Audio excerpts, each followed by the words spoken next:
할렐루야. 오늘 거룩한 주일 주님 앞에 나와 예배하는 우리 모든 성도들의 가정에 하나님의 은혜가 충만하시기를 주님의 이름으로 축원합니다.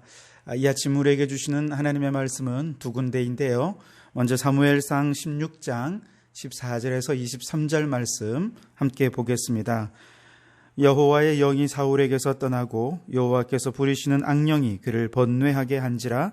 사울의 신하들이 그에게 이르되 보소서, 하나님께서 부리시는 악령이 왕을 번뇌하게 하온즉 원하건대 우리 주께서는 당신 앞에서 모시는 신하들에게 명령하여 수금을 잘 타는 사람을 구하게 하소서.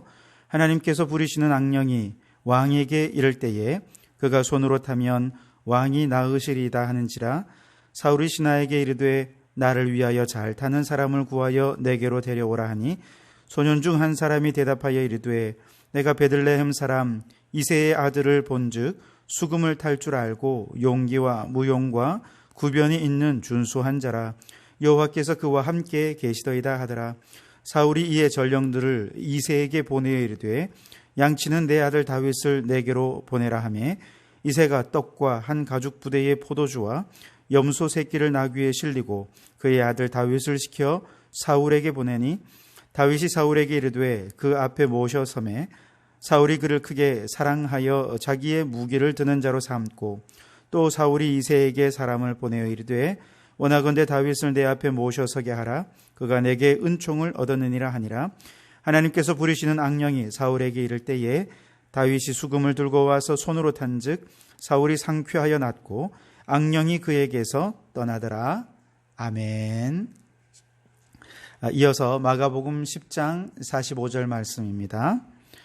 인자가 온 것은 섬김을 받으려 함이 아니라 도리어 섬기려 하고 자기 목숨을 많은 사람의 대속물로 주려 함이니라.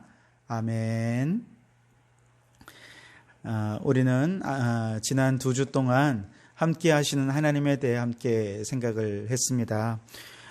우리와 함께 하신 하나님은 우리를 향해 두려워하지 말라, 내가 너와 함께 하리라, 그렇게 말씀하시고 항상 함께 하겠다고 약속해 주시면서 우리의 위로와 또 힘을 불어넣어 주시죠.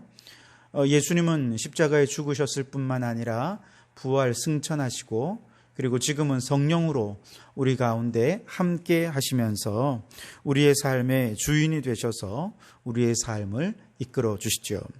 이처럼 함께 하시는 하나님은 우리에게 무엇을 의미하느냐? 그것은 바로 우리 일상의 삶이 하나님과 늘 교제하는 삶이 되기를 원하신다는 겁니다. 우리 일상과 또 신앙이 분리되는 순간 하나님의 영이 우리에게서 떠나가고 우리의 삶의 우선순위는 뒤죽박죽되고 주객이 전도되고 무질서해지고 혼란스러워져서 우리의 영혼이 피폐해지고 우리의 삶은 혼란스러워질 수밖에 없다는 것이죠. 오늘 우리가 읽은 사무엘상 말씀이 바로 그 이야기입니다. 이스라엘의 첫 번째 왕인 사울은 하나님께 왕으로 선택된 이후에 곧바로 사람들을 규합해서 왕으로 자신을 높이지 않았습니다.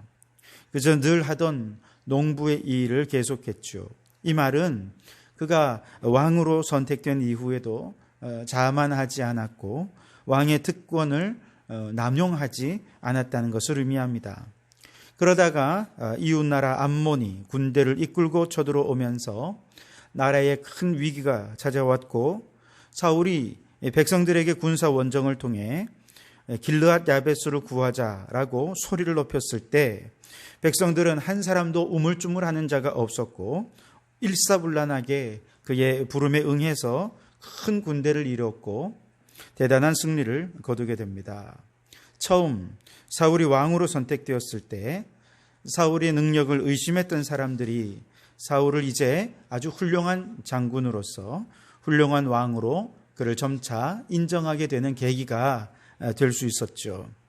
사울은 이후에 어떤 적과 싸우든 탁월한 전술과 또 리더십으로 연승을 거두게 됩니다. 하지만 그는 점점 일에 빠져들기 시작합니다.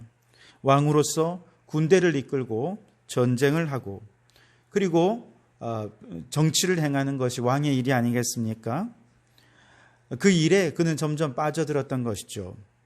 믹마스에서 블레셋과 싸우고 시내산 지역에서 아말렉과 싸우는 이 전투는 정말 대단한 승리였습니다. 완벽한 승리였습니다. 하지만 그 과정에서 사울은 하나님께 불순종하는 죄를 범하고 말게 됩니다. 블레셋과의 전투에서 사무엘 대신에 제사를 집례하면서 하나님의 명령을 거역했습니다.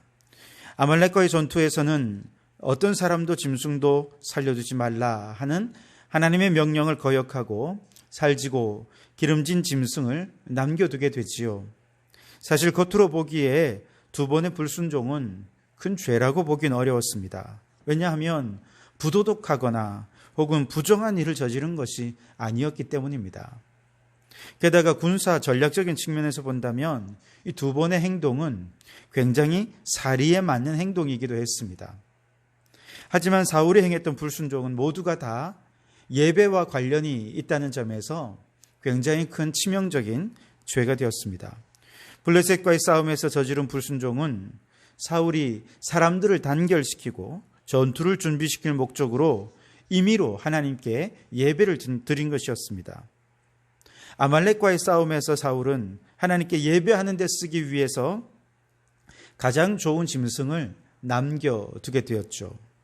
겉으로 보기에는 모두가 다 하나님께 예배를 드리겠다라고 하는 그 마음이 행동의 동기가 되었을지 모르지만 더 깊이 들어가 보면 사실 그의 우선적인 관심은 하나님이 아니라 사람이었습니다. 첫 번째 블레셋과의 전투에서 그가 제사를 집례했던 것은 두려워 떨며 도망가는 군사들의 사기를 진작시키고 그 군사들의 흩어진 마음을 결속시키고 단합시키려는 목적이 컸습니다. 두 번째 아말렉과의 전투에서 짐승들을 남겨둔 것도 역시 전리품을 챙기고 싶어하는 군사들의 비위를 맞추려는 의도였던 것이죠. 즉 사울 왕의 눈에는 하나님보다 사람들이 더 크게 보였고 그래서 그는 왕으로서 일을 더 잘하려고 노력하다 보니 또 성공적으로 좋은 왕이 되기 위한 어떤 노력의 일환으로서 하나님을 이용하고 예배를 끌어들였던 것이죠.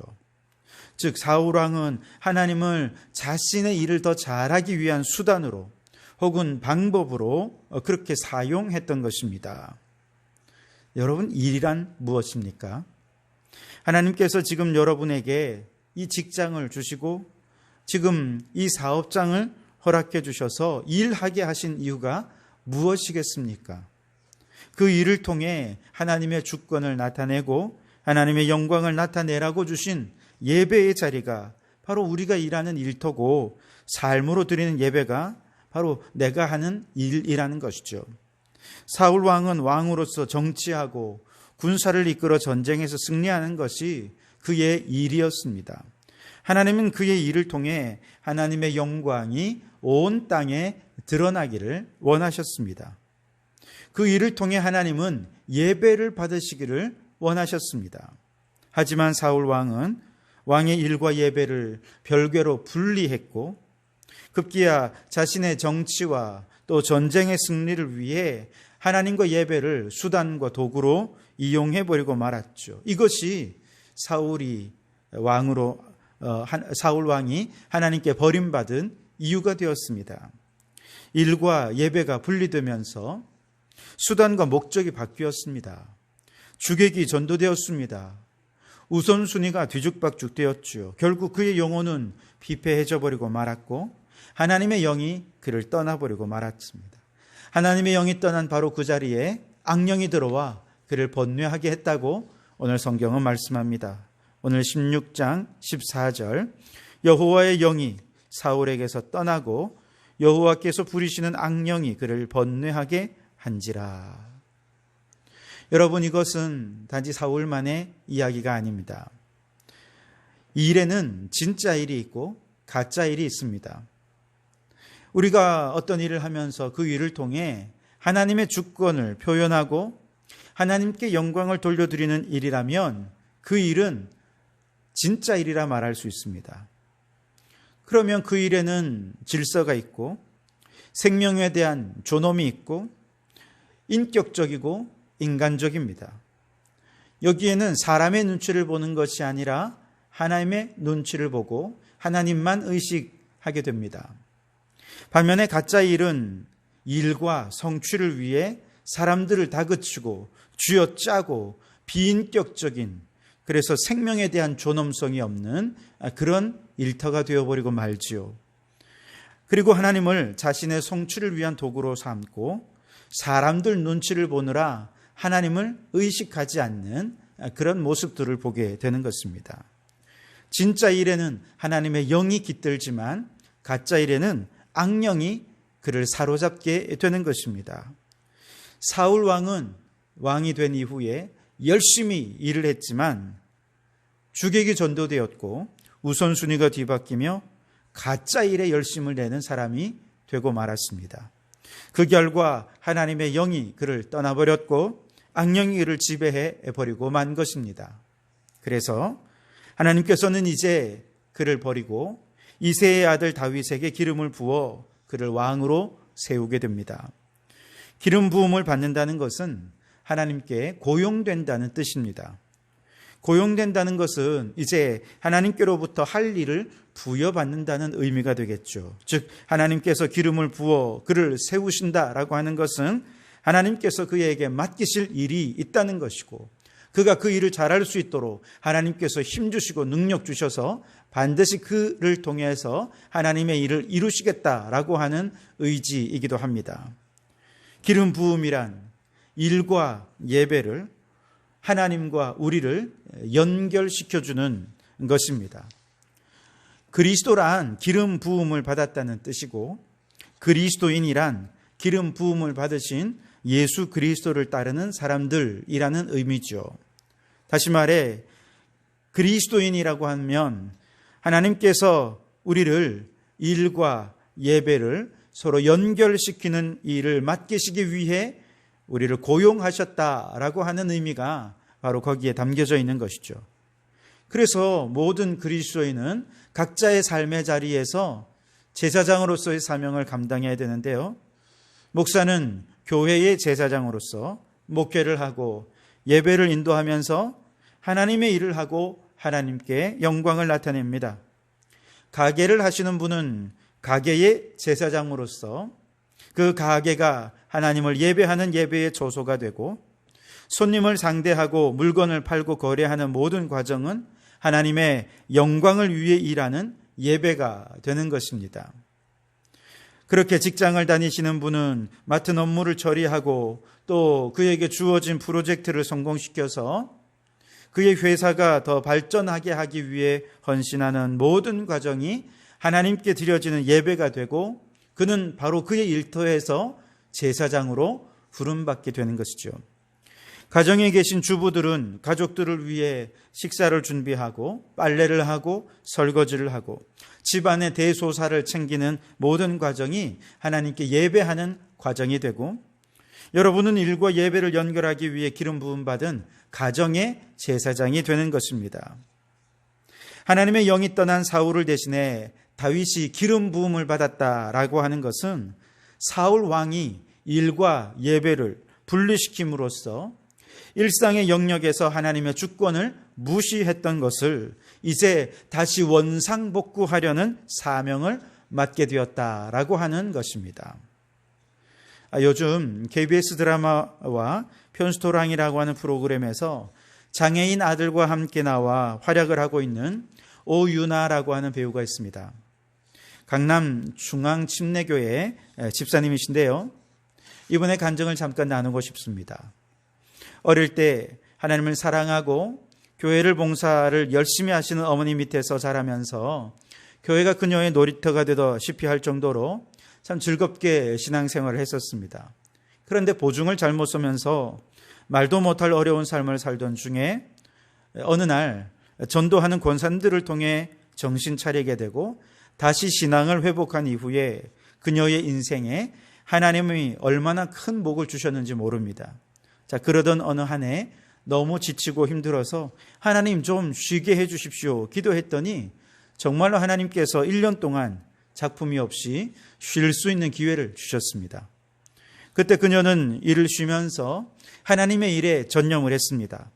매일 새벽 기도도 빠짐없이 참여하고 매주 수요 예배 찬양대로 봉사를 하고 새가족팀에서 봉사를 했습니다. 그래서 새가족들이 그 교회에 처음 오면서 오윤아 씨가 봉사하는 모습을 보면서 그렇게 은혜를 많이 받는다고 합니다. 그렇게 열심히 봉사하던 중에 어느 날 하나님이 주신 마음은 이제 하나님께서 어떤 작품을 주시든 그것을 하나님이 주신 작품이라 생각하며 그것을 통해 하나님께 영광을 돌려드리고 싶습니다. 그렇게 기도하던 중에 만난 것이 KBS 주말 드라마 한번 다녀오겠습니다 라고 하는 드라마였습니다. 그런데 그 드라마가 너무 잘 되면서 얼마나 하나님께 감사했는지 모릅니다. 그리고 이어서 편수토랑이라는 프로그램 섭외가 들어왔는데 사실 장애인 아들 때문에 이걸 해야 되나 말아야 되나 고민을 많이 했다는 거예요. 왜냐하면 사춘기고 덩치도 큰 놈이 엄마 말도 잘 안 듣기 때문에 얘 때문에 혹시 촬영을 망치면 어떻게 하나 굉장히 정말 걱정을 많이 하면서 기도를 했는데 하나님께서 이 작품도 하나님이 주신 선물이다라고 하는 마음의 확신을 주셨습니다. 그렇게 기대하는 마음으로 이제 프로그램을 시작했는데 아주 놀랍게도 그렇게 말을 잘 안 듣고 엄마를 괴롭히던 이 아들이 정말 너무나도 엄마한테 잘하는 것입니다. 그냥 방송용이 아니라 방송 안에서뿐 아니라 일상의 삶의 생활 속에서도 이 아이가 정말 변화된 모습들을 나타내기 시작한 것이죠. 장애의 자녀를 가지고 있는 부모님들이 그 아이의 모습을 보고 너무나도 큰 위로와 용기를 얻는다라는 소식들을 많이 듣게 되었습니다. 심지어 자기보다 사람들이 자기 아들을 더 많이 알아봐주는 모습을 보면서 이 아이가 사실 평생 남의 도움만 받고 살 줄 알았거든요. 장애 속에 숨어 사는 아이가 되면 어떻게 하나 정말 걱정을 많이 했는데 그런데 이 작품은 나를 위한 작품이 아니라 우리 아들을 위한 작품이었구나. 우리 아들이 이 세상 속으로 나올 수 있게 해주시는 하나님의 선물이었구나 하는 것을 깨닫게 되면서 이 작품을 할 때마다 정말 하나님께 너무 감사하는 마음으로 영광을 돌리면서 이 일을 한다는 것입니다. 무엇보다 이 프로그램이 식사하는 프로그램이기 때문에 밥을 먹는 장면이 많이 나오는데 그때마다 기도하는 장면이 다 편집이 돼요. 한데 아들이 기도하는 장면은 너무나 순수한 모습이어서 편집되지 않고 다 나간다는 것입니다. 그때마다 이 아이의 입으로 하나님 감사합니다 라는 고백이 방송을 통해 들려질 때 와, 하나님이 이 아이를 통해 지금 영광을 받으시고 계시는구나 하는 정말 이 모든 일에 하나님의 영광이 드러나게 되는 모습들을 통해서 하나님이 행하시는 일은 참으로 놀랍다. 그렇게 하나님께 영광을 돌려드리고 그녀는 배우로서 방송인으로서 자신이 행하는 모든 일을 통해서 하나님께 예배를 하고 있는 그런 모습들을 보게 되는 것이죠. 여러분, 하나님께서는 일과 예배가 분리되는 것이 아니라 오늘 우리가 일하는 모든 일터에서 예배를 받으시기 원합니다. 여러분을 통해 하나님의 영광을 받으시기 원합니다. 바로 그렇게 예배하는 자리에서 제사장적인 사명을 감당하는 여러분의 삶의 자리에 성령께서 일하시고 역사하셔서 하나님께서 은혜 베풀어 주실 줄 믿습니다. 다윗이 왕으로 기름 부음을 받은 후에 첫 번째로 한 일은 왕을 섬기는 일이었습니다. 다윗은 기름 부음을 받은 후 사울 왕의 궁정에 들어가서 사울 왕의 종이 되었습니다. 오늘 우리가 읽은 본문의 말씀이 바로 그것인데요. 다윗은 종이 되는 것과 또 왕이 되는 것은 서로 반대다 이렇게 생각하지 않았습니다. 혹은 왕의 종이 되어서 잘 섬기는 과정에서 내가 장차 왕이 되기 위한 어떤 도제 훈련을 한다 이렇게 생각하면서 종이 되는 것도 아니었습니다. 그는 비록 종이었지만 사실 다윗은 종으로 섬기는 일 그 자체를 왕의 일로 또 왕으로서 통치하는 사역으로 여겼습니다. 다윗은 종인 동시에 왕이었던 것이죠. 그래서 악령에 사로잡혀 있는 사울 앞에 주눅들지 않고 오히려 왕의 통치와 왕의 주권으로 이 사울 왕 속에 있는 악령을 물리치고 하나님의 영으로 평강을 선포하면서 치유와 회복과 구원을 가져오는 바로 이런 일을 다윗이 한 것이죠. 오늘 23절 말씀을 보시면 하나님께서 부르시는 악령이 사울에게 이를 때에 다윗이 수금을 들고 와서 손으로 탄즉 사울이 상쾌하여 낫고 악령이 그에게서 떠나가니라. 아멘. 다윗이 악령에 들린 사울왕 앞에서 악기를 연주하면 놀랍게도 혼돈에 빠진 사울의 정신은 온전해지고 정말 폭풍처럼 울고 웃고 분노하고 우울해지기를 계속 반복했던 그 정말 감정은 잔잔한 바다처럼 고요해졌습니다. 혼돈 가운데 질서가 세워지는 것, 이것이 바로 왕으로서 다윗이 한 일이었던 것이죠. 그런데 다윗처럼 이렇게 섬기는 왕으로 우리에게 오신 분이 누구냐? 바로 예수님이시지요.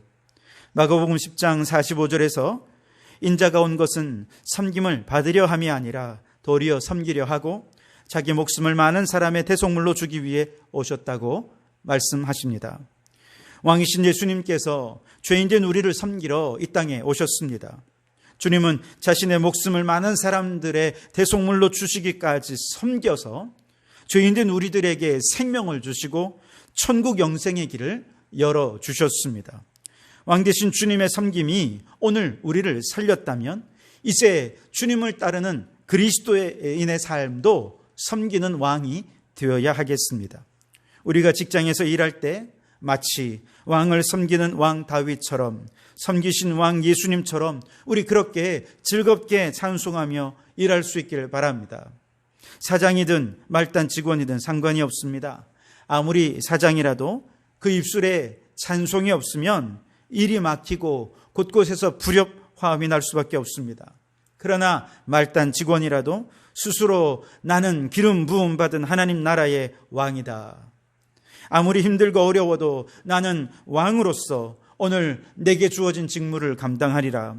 그러면서 휘파람 불면서 맡은 일들을 책임감 있게 하나님께 예배하듯 그렇게 감당한다면 무질서한 일터가 일정한 리듬을 갖게 될 것이고 함께 일하는 직원들과 아름다운 하모니를 이루게 되어서 모든 행하는 일들이 순조롭게 또 질서정연하게 이루어지게 되어질 줄 믿습니다. 아내 여러분, 가정에서 여러분은 왕으로서 왕을 섬기는 왕으로 믿지 않는 남편을 섬기실 수 있기를 바랍니다. 비록 남편에게 가정의 주권이 있다 하더라도 그 남편을 뒤에서 영적으로 움직이는 사람은 누굽니까? 아내입니다. 그러니 남편을 위해 눈물로 기도하시고 일어나서 찬송하며 빨래하고 휘파람 불며 설거지도 하시고 그렇게 불신 남편을 잘 섬기십시오. 그러면 불신 남편의 마음을 지배하는 악령은 떠나가고 그 마음과 가정에 성령의 바람이 불어 화목하고 믿음 좋은 가정으로 변화되어질 줄 믿습니다. 여러분, 사랑과 희락과 화평과 치유와 회복의 그 모든 선한 일에는 반드시 하나님의 영이 주권적으로 일하심을 믿으시기 바랍니다. 그리고 그 주권을 항상 바르게 나타낼 수 있는 가장 좋은 방법이 찬송하며 섬기는 것이다 라고 하는 것을 깨달으시고 오늘도 찬송하며 섬기는 왕으로서 하나님의 주권을 행사하심으로 하나님의 나라를 우리의 직장 가운데, 가정 가운데, 우리의 모든 삶의 자리에 이루어내는 우리 성도들이 되실 수 있기를 간절히 바랍니다. 여러분, 삼위일체 하나님은 오늘 영으로 우리와 함께 하십니다. 그리고 섬기는 왕으로 일과 예배를 연결시키려고 우리를 기름 부어 불러주셨습니다. 그러므로 다윗처럼 우리가 모든 일들을 통해 하나님을 예배하고 하나님을 찬양하는 그런 성도들이 되실 수 있기를 바랍니다. 다윗처럼 예수님처럼 섬김으로 왕의 주권을 행사해서 세상 속에 하나님의 질서와 조화를 이루어가는 하나님 나라의 일꾼들이 다 되실 수 있기를 주님의 이름으로 축원합니다. 기도하시겠습니다. 하나님 아버지, 더럽고 죄 많고 추한 일상 속으로 거룩하신 하나님께서 친히 찾아오셔서 우리와 함께 해주시니 감사합니다. 일과 예배가 분리되어 있던 삶이 하나 되게 하는 일에 저희를 기름 부어 세워주셨으니 우리의 일터에서 모든 삶의 자리에서 주님을 예배하는 저희가 되게 해 주옵소서. 찬송하며 섬기는 일이야말로 하나님의 주권을 나타내는 최고의 방법인 줄 믿습니다. 다윗처럼 예수님처럼 찬송하며 겸손히 섬김으로 하나님 나라를 이 땅에 이루어가는 일꾼이 되게 해 주시옵소서. 예수님 이름으로 기도하옵나이다. 아멘.